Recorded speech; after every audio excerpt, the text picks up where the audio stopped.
Bismillahirrahmanirrahim. Assalamualaikum warahmatullahi wabarakatuh. Ila hadrati Nabil Mustafa Sayyidina Muhammadin sallallahu alaihi wasallam wa ala alihi wa ashabihi wa ila jami'i ikhwanihi minal anbiya wal mursalin salawatullah wa salamu ajma'in wa ila jami sahabati wat tabi'in wal ulama'il amilin wal muallifin khususan muallifi hadzal kitab wa syarihihi wa man ajazani bi qiraati wa jami silsilatihi wa sanatihi wal akhidina minhum wa walidayya wa walidihim wa dawal wajibati aliyya wa alaihim wa kafatul muslimina wal muslimat wal mu'minina wal mu'minat syai'unillahi lahumul fatihah. Bismillahirrahmanirrahim. Iyyaka na'budu wa iyyaka nasta'in. Shiratal mustaqim, shiratal ladzina an'amta 'alaihim ghairil maghdubi 'alaihim. Bismillahirrahmanirrahim. Alhamdulillahirabbil alamin. Wassalatu wassalamu ala asyrafil anbiya'i wa imamil mursalin. Sayyidina wa maulana Muhammadin wa ala alihi wa ashabihi ajma'in. Qalu subhanaka la ilma lana illa ma 'allamtana innaka antal alimul hakim. Wa la haula wa la quwwata illa billahil aliyyil azim. Qala al-mu'allif rahimahullah wa nafa'ana bi ulumi fid dharaini wa hasyarana bi nusrati amin ya rabbal alamin. Bismillahirrahmanirrahim.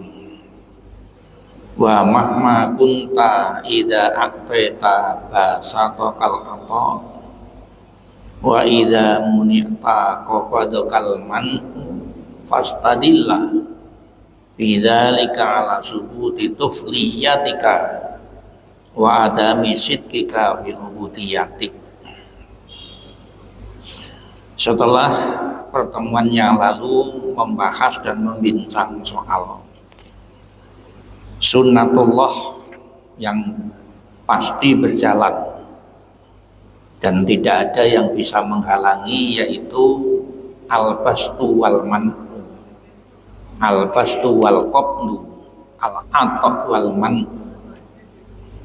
kelapangan, kegembiraan yang memiliki perbandingan, yaitu kesulitan dan kesusahan, yang sebenarnya kedua-duanya sama-sama materi uji terhadap keimanan kita, tergantung bagaimana kita menyikapinya. Maka bagian akhir dari pembahasan itu di sini disebutkan wa mahma kunta idza aqtaita basatokal ata, selagi kamu tatkala diberi sesuatu maka pemberian itu membuat kamu gembira. Wa idza muni'ta qafadakal man'u, tapi tatkala tidak diberi kemudian ketiadaan pemberian itu membuat kamu menjadi susah. Kalau kondisi seperti itu, maka fastadillah bidzalik ala subuti tufluyatika, maka itu menunjukkan bahwa dengan sikap seperti itu menunjukkan tentang kekanak-kanakan Anda. Iman Anda masih pada taraf kekanak-kanakan. Buktinya tatkala diberi bukan main gembiranya, tapi giliran pemberian itu dihentikan bukan main pula susahnya. Itu menunjukkan bahwa tingkatan dan kualitas keimanan Anda masih sebatas tufuliyat, Tufuliyah itu dari kata-kata tiflun yang maknanya kekanak-kanakan. Wa adami sidqika fi ubudiyatik, dan itu pula menunjukkan ketidaktulusan Anda dalam penghambaan kepada Allah Subhanahu wa taala. Kenapa bisa disimpulkan seperti ini para jamaah rahimakumullah? Karena memang bagi seorang hamba sayogyanya menerima apa saja yang menjadi pemberian dari zat yang kita semua menghambakan diri kepadanya, yaitu Allah Subhanahu wa taala. Nah, oleh karena itu maka seyogyanya tatkala kita diberi, maka seharusnya pemberian itu melahirkan sikap syukur kita kepada Allah. Tapi tatkala pada satu saat pemberian itu dihentikan oleh Allah, maka kita lakukan muhasabah yang kemudian bisa menumbuhkan rasa sabar dan kemudian berupaya untuk melakukan pembenahan diri, sehingga ketiadaan pemberian itu akan segera diganti oleh Allah. Sebab di dalam firman-Nya bahwa sungguh bersamaan dengan kesulitan, di sana Allah menyiapkan segala kelapangan dan kemudahan. Inna ma'al usri yusra. Sehingga sunnatullah yang berlawanan antara menyenangkan dan menyedihkan ini semua adalah bahan atau materi uji terhadap keimanan kita, sejauh mana cara kita menyikapi itu. Oleh karena itu pada pelajaran yang lalu sudah diungkapkan bagaimana sikap orang-orang yang arif billah menghadapi itu semua. Selanjutnya para jamaah rahimakumullah, kita dalam melaksanakan tugas-tugas kehambaan kepada Allah mungkin, dan itu pasti, tidak bisa steril dari kesalahan, kemaksiatan dan perbuatan dosa, meski sudah kita lakukan dengan penuh kehati-hatian. Kenapa demikian? Karena memang manusia selain yang dipilih Allah sebagai nabi dan rasul, tidak ada jaminan terhadap kesalahan tersebut. Nah, oleh karena itu, bagaimana ketika kita terjadi dalam kehidupan ini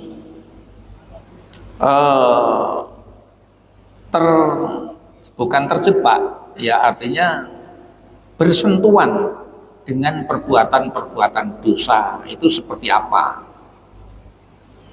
Di sini diterangkan, idza waqa'a minka dzanbun, ketika terjadi perbuatan dosa dari dirimu, fala yakun sababan yu'sika min husulil istiqomah ma'a rabbika. Jangan sekali-kali dosa tersebut menyebabkan kamu berputus asa dari meraih nilai-nilai istiqomah dalam beribadah kepada Allah Subhanahu wa taala. Jangan sampai karena perbuatan dosa itu kemudian kita berputus asa dari kesungguhan kita, keistiqomahan kita dalam melaksanakan tugas sebagai hamba Allah. Itu jangan. Para jamaah rahimakumullah, istiqomah itu adalah sebuah perilaku yang amat mulia Istiqomah, jejeg, ajeg,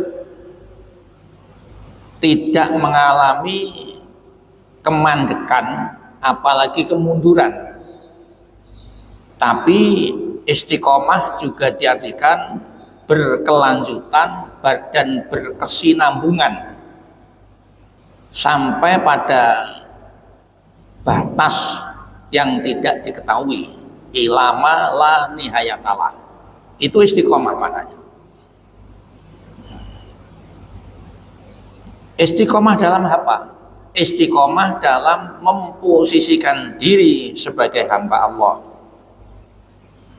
Istiqomah dalam mentaati perintahnya, istiqomah dalam menjauhi larangan-larangannya, dan istiqomah untuk menyandarkan diri kepada apa yang menjadi pertolongan dan bantuan Allah dan seterusnya dan seterusnya. Itu istiqomah. Fakot yakunu dzalik akhiron dan bin kudiro alaika. Boleh jadi dosa dan kesalahan yang Anda lakukan ini merupakan dosa terakhir yang telah ditetapkan Allah kepadamu. Sehingga tatkala kita melakukan kemaksiatan dan dosa, maka yang harus kita siapkan diri kita adalah menyesali perbuatan tersebut dan kemudian bertawajuh kepada Allah, beristighfar kepadanya, dan memohon perlindungan dan bimbingan pada masa-masa yang akan datang. Jadi kalau kita bersentuhan dengan perbuatan maksiat, perbuatan dosa, itu artinya Allah membuka jalan yang sangat lapang bagi kita untuk bertaubat kepadanya, tidak justru berputus asa. Berputus asa dalam pengertian sudah menganggap, apalagi meyakini, menduga saja nggak boleh, bahwa ampunan Allah sudah tidak mungkin diberikan kepada orang seperti kita. Itu tidak boleh, sama sekali tidak boleh. Sama sekali tidak boleh, karena Allah juga sudah menyatakan, tatkala kasih sayangku itu berjalan berbanding dengan kemurkaanku, maka kasih sayangku pasti akan melampaui perjalanan kemurkaan itu. Orang yang berbuat maksiat layak untuk dimurkai. Tapi ketika orang yang berbuat maksiat itu menyadari dan kemudian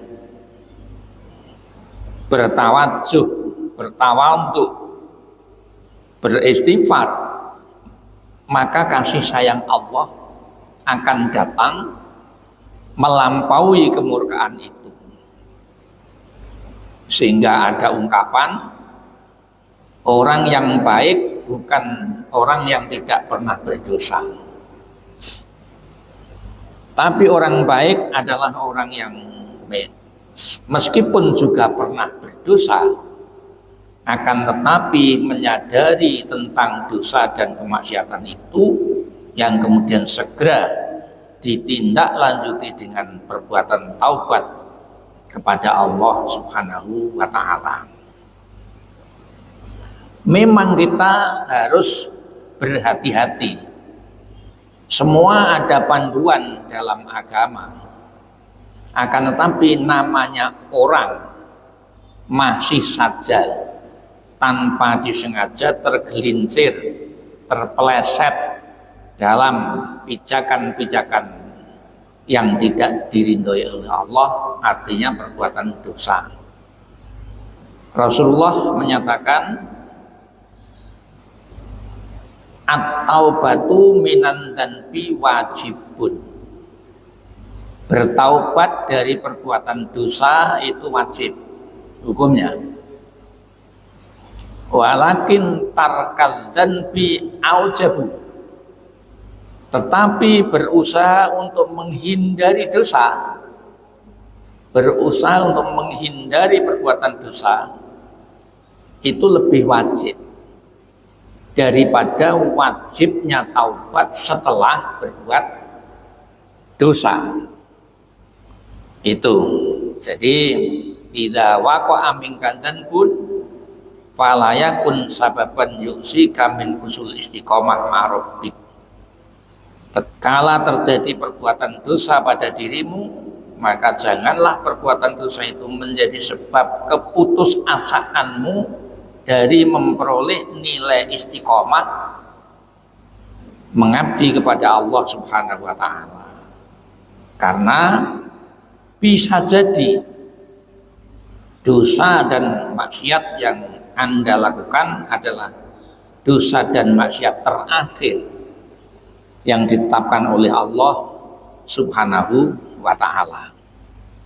Jangan kemudian berputus asa, merasa tidak mungkin mendapatkan ampunan, kemudian makin semangat dan gencar untuk melakukan perbuatan dosa dan maksiat. Ini kesalahan ditumpangi dengan kesalahan baru namanya. Di dalam surat Az-Zumar ayat 53 difirmankan oleh Allah, qul ya ibadiyalladzina asrafu ala anfusihim la taqnatu min rahmatillah. Katakanlah Muhammad kepada umatmu, firmanku ini, ya ibadi, hai hamba-hambaku, kata Allah, alladzina asrafu ala anfusihim, yaitu orang-orang yang masih asrafu ala anfusihim. Asrafu itu israf, israf itu berlebihan, kebat kelewat atas dirinya sehingga melakukan kemaksiatan demi kemaksiatan. Ingat, la taqnatu min rahmatillah, jangan kalian berputus asa dari datangnya rahmat Allah. Jangan berputus asa. Apalagi pada momen-momen penting tertentu yang dikaitkan dengan waktu maupun dikaitkan dengan tempat. Dikaitkan dengan waktu, misalnya pada hari tertentu, jam tertentu, bulan tertentu. Ini ada momen-momen penting untuk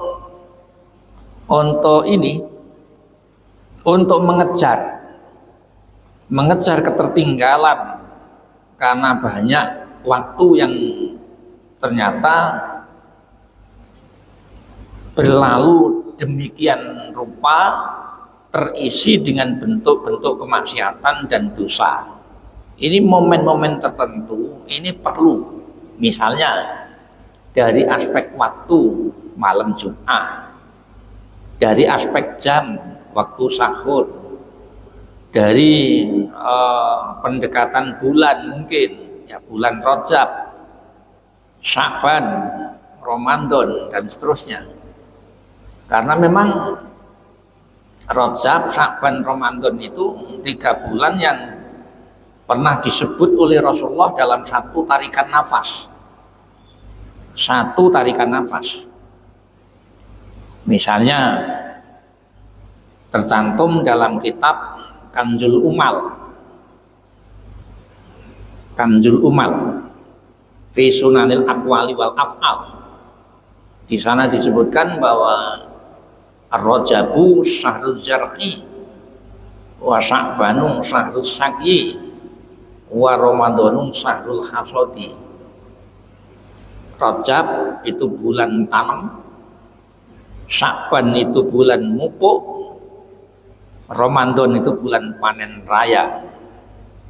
Apa yang ditanam, apa yang dipupuk, tentu ini tidak ada hubungannya dengan musim tanam bagi para petani, tapi yang ditanam adalah keimanan. Siapa yang menanam? Allah.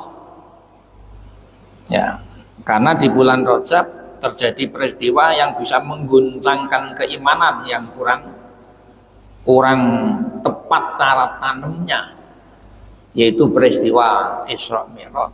Bagi yang memiliki bibit-bibit keimanan yang kokoh, maka tanaman itu makin subur seperti Abu Bakar As-Siddiq misalnya. Tapi bagi yang tidak memiliki tanaman-tanaman yang kokoh tapi justru gersang, justru kejadian itu membuat mereka makin jauh dari keimanan. Misalnya seperti Abu Jahal dan seterusnya. Ini tanaman keimanan. Dan tanaman ini perlu dipersubur, dipupuk. Zar'inya nyirami, disiram, dipupuk, dihalo hama-hama yang mengancamnya. Ini pada bulan Sya'ban. Pada bulan Sya'ban. Meskipun itu kalau diuraikan tafsirnya sangat panjang, tapi dari aspek waktu itu ada momen-momen penting untuk mendongkrak kualitas keimanan ini agar sebagai hamba Allah jadi hamba Allah yang istiqomah. Wa may yaqnatu min rahmati rabbih illa dhallun. Tidak ada seorang pun yang putus asa dari rahmat Allah melainkan hanya orang-orang sesat.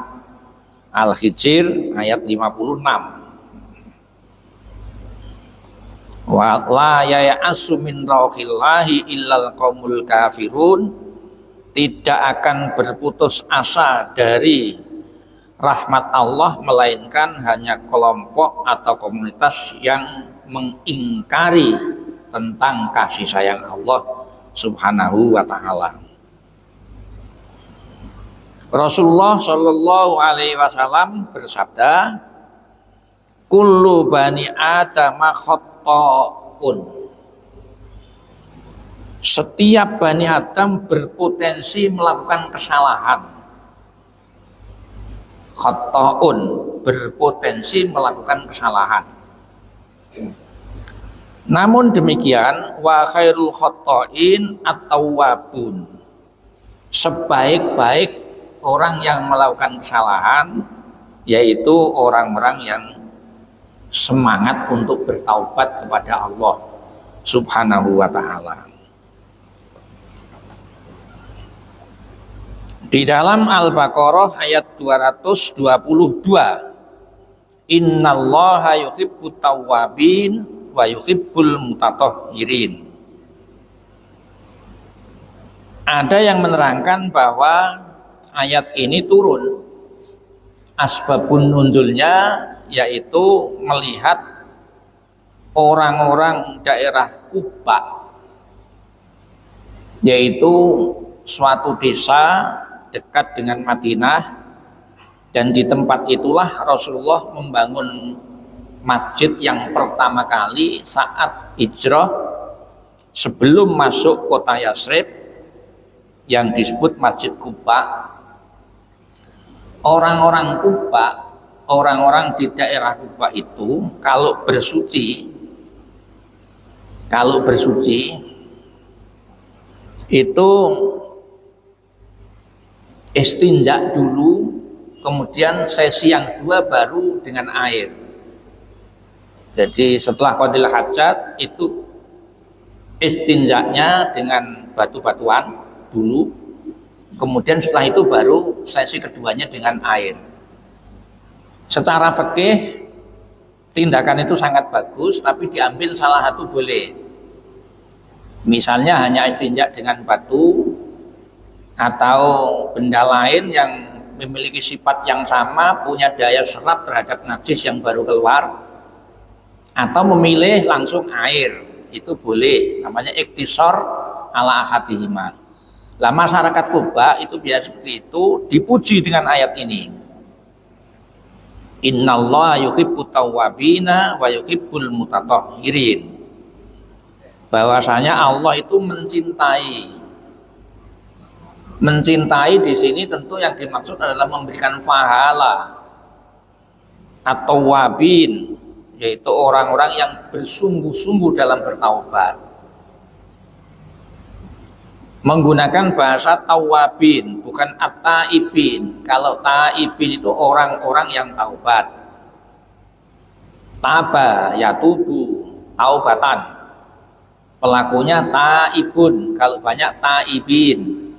Tapi ini tidak menggunakan kalimat itu, tapi tawabin, yang artinya bukan sekedar orang yang taubat, tapi orang yang betul-betul bersungguh-sungguh ketika bertaubat.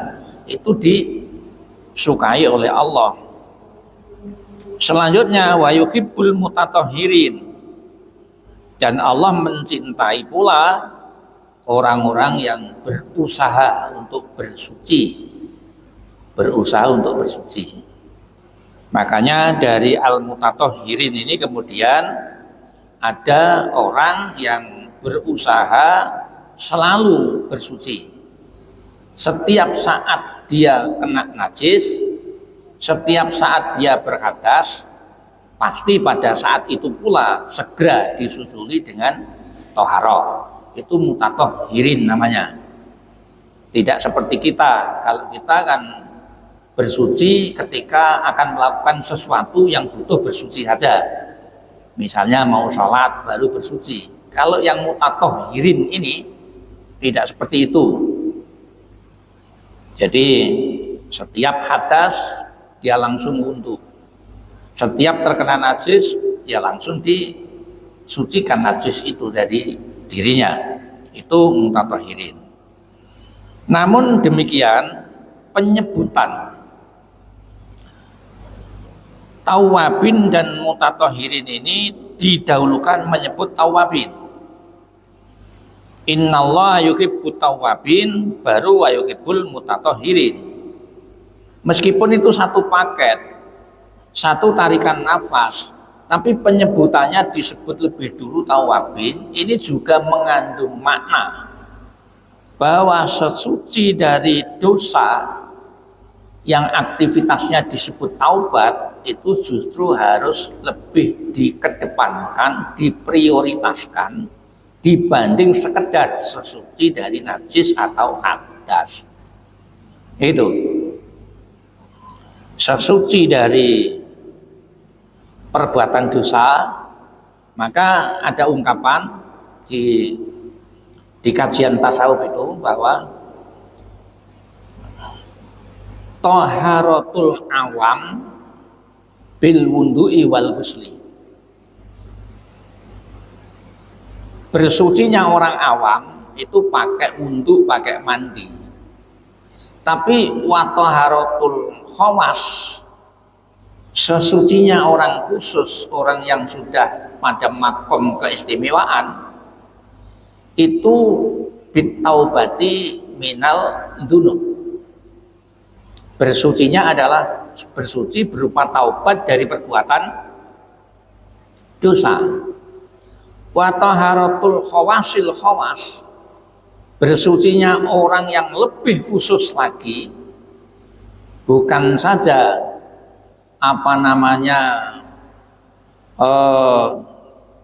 bersuci dari bertaubat dari perbuatan dosa, tapi toharohnya khawasul khawas adalah bersuci dari ghaflah. Ghaflah itu artinya lupa. Ketika satu saat, satu tarikan nafas saja dia lupa dengan Allah, maka itu dianggap dosa. Dan karena dianggap dosa, maka segera zikir itu bangkit kembali. Zikir dalam arti ingat. Kalau zikir itu direalisasikan melalui anggota, melalui hati namanya ingat, tapi kalau realisasinya melalui anggota lahiriah, ucapan berarti menyebut, itu zikir. Jadi orang awam kalau bersuci ya suci dari najis dan hadas. Orang khusus bersucinya bersuci dari perbuatan dosa. Orang yang lebih khusus bersucinya adalah tatkala dia ghaflah, lupa, sekejap saja hati ini tidak tawadjuh kepada Allah, tapi justru berpaling dari Allah itu dianggap sebuah kesalahan yang harus ditaubati. Itu khawas namanya. Jadi at-tawabin disebut dulu, kemudian baru wayuhibul mutatahhirin. Dalam satu kajian tasawuf pula para jamaah rahimakumullah, ada seorang ulama yang menggeluti tentang ilmu tasawuf ini, dan beliau bersungguh-sungguh melakukan taubat itu. Sudah dilakukan 20 sampai 30 tahun.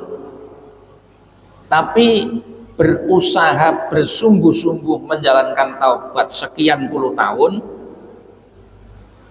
dia merasa kok masih belum mapan taubat saya ini. Kok berat amat taubat ini, kata ulama tadi itu. Nah, ketika dia merenungkan tentang betapa sulitnya yang namanya taubatan nasuha, taubat yang benar-benar murni, bukan taubat karena faktor takut, ancaman segala macam. Kalau itu nggak murni, masih kepentingan. Jadi taubat karena taubatnya khawatir dijebloskan di neraka, itu artinya ada kepentingan. Tapi taubat yang murni semata-mata karena Allah perintah A, kenapa saya B? Di mana letak pengabdian dan ketaatan kita kepada Allah kalau seperti ini? Bukan persoalan balasan nanti, tidak. Kalau melakukan ini ditempatkan di sana, kalau ini tidak. Bukan itu. Tapi di mana letak keistiqomahan saya sebagai hamba Allah kalau perbuatannya seperti ini? Sekarang taubat, tapi besok memproduksi dosa lagi, dan seterusnya. Nah, tatkala merenungi betapa sulitnya yang namanya taubatan nasuha, itu ada ilham. Ilham itu berita langit yang disampaikan melalui malaikat petugas dari Allah, namanya malaikatnya mulhim. Kalau disampaikan kepada Nabi, Rasul, namanya wahyu. Kemudian wahyu ini ditorehkan menjadi sekumpulan kitab suci. Tapi kalau ilham ini tidak. Ilham itu renungan-renungan suci yang datang dari Allah, disampaikan oleh malaikat mulhim, namanya ilham. Artinya ada kesadaran tumbuh di dalam hati. Di dalam ilham itu ada terjadi dialog antara perasaan dan ilham dan perasaan taubat belum bisa melakukan dengan baik tadi. Yang isi dialognya itu antara lain seperti ini. Gambaran yang mudah dipahami seperti ini. Kalau Anda berusaha melakukan taubat yang benar-benar bersih, taubatan nasuha, selama 20 atau 30 tahun merasa belum berhasil, kemudian menganggap bahwa taubat itu sulit, taubat itu berat, Anda jangan melihat bahwa taubatnya yang berat. Yang harusnya Anda lihat adalah orang yang taubat ini akan memperoleh apa dari Allah. Jangan melihat tawabinnya, tapi melihat innallaha yuhibbu, bahwa Allah mencintai orang-orang yang bersungguh-sungguh berbuat taubat. Kalau taubatan nasuha itu berhasil, maka yang Anda dapatkan adalah dicintai Allah. Apakah dicintai Allah ini barang murah? Sehingga kamu perjuangkan sampai 20-30 tahun belum berhasil, menganggap bahwa itu sudah sulit dan menyerah. Tidak. Karena yang akan Anda raih adalah mahabbah dari Allah.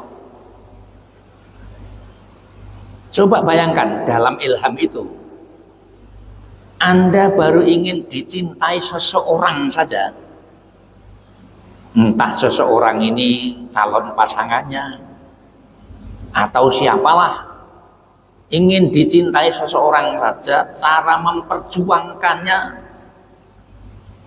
penuh pengorbanan, butuh waktu, butuh kesungguhan, padahal itu kecintaan dari seseorang. Sedangkan yang akan Anda raih melalui taubat ini adalah kecintaan Allah Subhanahu wa Ta'ala. Artinya kemudian memandang bahwa taubat yang dilakukan secara bersungguh-sungguh, kendati pun butuh waktu lama, maka tidak menjadi dia berputus asa.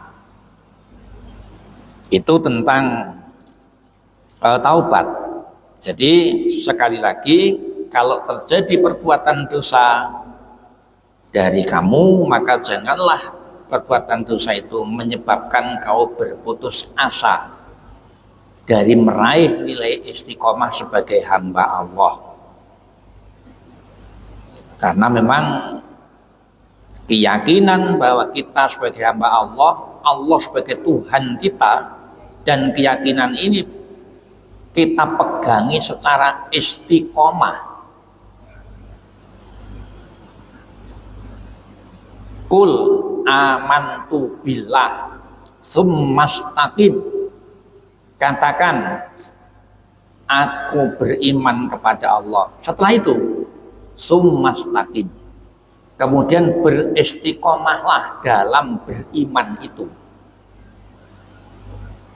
Seringkali dari sisi keimanan boleh dikata sudah selesai.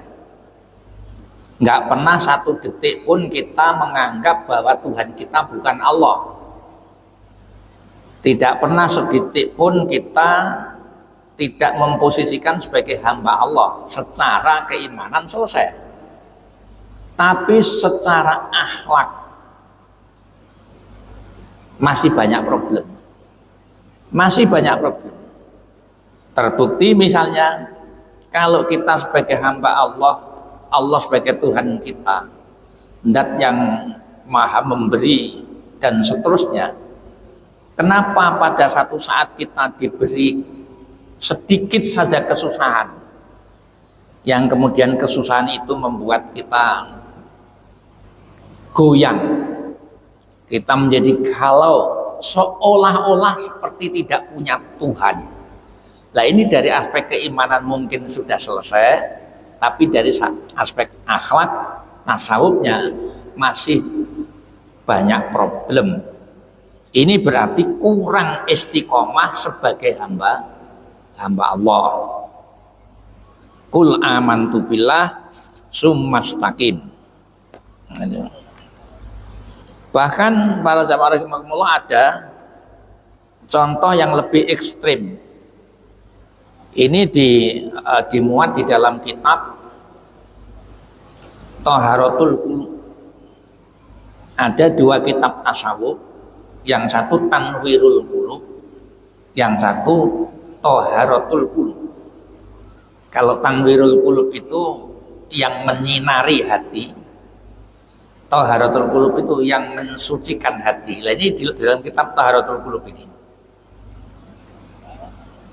Cuma ini kisahnya kisah Israiliyat, artinya terjadi tidak pada umatnya Rasulullah SAW, tapi umat masa lalu.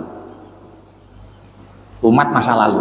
Tapi umat masa lalu sama saja karena Tuhannya yang sama. Jadi ada pelaku dosa yang sudah merasa bahwa dosanya ini dia sudah tidak ada harapan untuk bisa dimaafkan karena memang dosanya sangat besar. Ketika mau mati, dia wasiat kepada keluarga dan anak-anaknya, tolong saya jangan ditanam, tapi bakar saja. Nanti kalau saya sudah meninggal, maka jasad saya sudah dibakar. Kalau sudah jadi abu, bawa naik perahu di tengah lautan. Kalau angin sedang meniup kencang, abu itu dibuang biar dibawa angin kemana-mana. Barangkali ada malaikat yang diutus Allah untuk mengejar saya supaya kesulitan untuk nekat itu. Nah, ini dilaksanakan oleh keluarganya sebagaimana pesannya itu dilaksanakan. Setelah dilaksanakan, ketemu malaikat. Malaikatnya hanya tanya begini, Mas, kenapa sampan harus berbuat nekat seperti itu? Ya bagaimana tidak, wahai malaikat, saya sangat takut kepada Allah. Saya merasa dosa saya sudah tidak layak untuk diampuni. Saya berbuat seperti ini berharap sapa weruh baik Allah Ta'ala itu masih iba terhadap apa yang saya lakukan. Singkat cerita, dalam riwayat itu orang ini diampuni oleh Allah Subhanahu wa Ta'ala. Meskipun ini tidak bisa dijadikan alat pembenar bagi mereka yang melakukan dosa dan maksiat, tapi poin yang harus kita tangkap adalah betapa luasnya ampunan Allah Subhanahu wa Ta'ala, gitu. Sehingga kita tidak usah ketika minta ampun kepada Allah beristighfar, tidak usah melihat tumpukan dosa yang sudah kita lakukan dari waktu ke waktu, tapi yang kita lihat adalah jangkauan rahmat dan maghfirahnya Allah Subhanahu wa Ta'ala. Dengan demikian maka kita memposisikan diri bahwa Allah itu menjadi enteng, tidak berat, gitu. Mudah-mudahan Allah Subhanahu wa Ta'ala terus memfutuh hati kita bersama untuk berusaha meninggalkan perbuatan maksiat dan dosa, tapi juga tidak henti untuk bertaubat, karena kita selalu diliputi oleh suasana kesalahan, dosa dan kemaksiatan. Demikian para jamaah rahimakumullah, mudah-mudahan manfaat. Al-Fatihah. Bismillahirrahmanirrahim. Iyyaka na'budu wa iyyaka nasta'in. Ihdinas mustaqim. Shiratal ladzina an'amta 'alaihim ghairil maghdubi 'alaihim waladdallin. Bismillahirrahmanirrahim. Rabbil alamin. Hamdan yuafi ni'amahu wa yukafi majidah. Ya Rabbana lakal hamdu kama yanbaghi li jalali sultanik. Allahumma fa'na bima 'allamtana innaka 'ala kulli syai'in qadir. Allahumma ta'ala hadal majlis mu'amaran wa tika salihin bi ja'i sayyidil mursalin la haula wa la quwwata illa billahil azim. Rabbana atina fid dunya hasanah wa fil akhirati hasanah wa qina adzabannar. Sallallahu Muhammadin wa ala alihi wa sallam. Alhamdulillahirabbil alamin. Assalamualaikum warahmatullahi wabarakatuh.